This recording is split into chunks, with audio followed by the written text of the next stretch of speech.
Halo sahabat Merdeka, berjumpa dengan saya Lulu Handayani dalam Top News Senin 25 Maret 2024. Dukungan Presiden ke-6 Susilo Bambang Yudhoyono kepada Prabowo di Pilpres dianggap menjadi sejarah penting. Selanjutnya sindiran Ketum Demokrat, Agus Harimurti Yudhoyono membuat panas kuping kubu Koalisi Perubahan.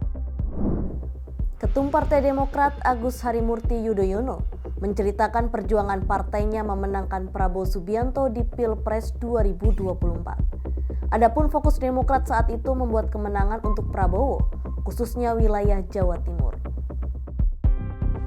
AHY di depan para kader Demokrat menegaskan, sang ayah sekaligus Ketua Majelis Tinggi Partai Demokrat Susilo Bambang Yudhoyono sampai turun gunung berkampanye.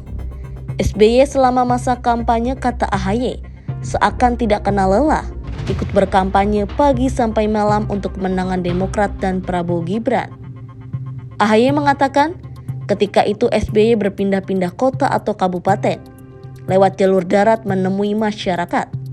Bahkan dengan usia yang tak lagi muda, SBY berdedikasi dan komitmen memenangkan Prabowo Subianto. Atas hal itu, AHY menilai Demokrat menunjukkan kerja kerasnya memenangkan Prabowo di Jatim.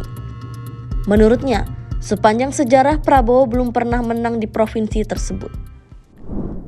Berita selanjutnya, ucapan AHY membuat kuping Koalisi Perubahan pendukung Anies Baswedan kepanasan. Ketum Partai Demokrat ini menyindir pedas partai-partai yang tergabung dalam Koalisi Perubahan yakni PKS, Nasdem, dan PKB.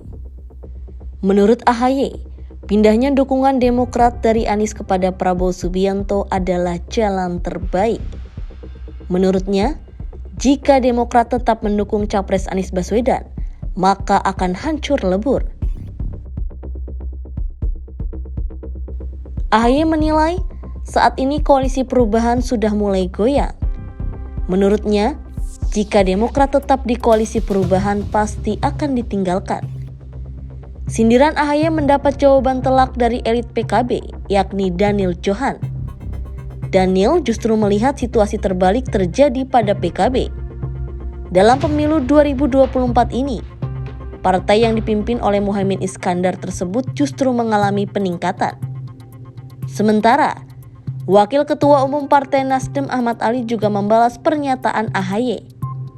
Ali mengaku bersyukur berkoalisi dengan PKS dan PKB mendukung Anies Baswedan dan Caimin di Pilpres 2024. Ia menegaskan, koalisi ketiganya solid, prosesnya matang dan tak takut kehilangan apapun.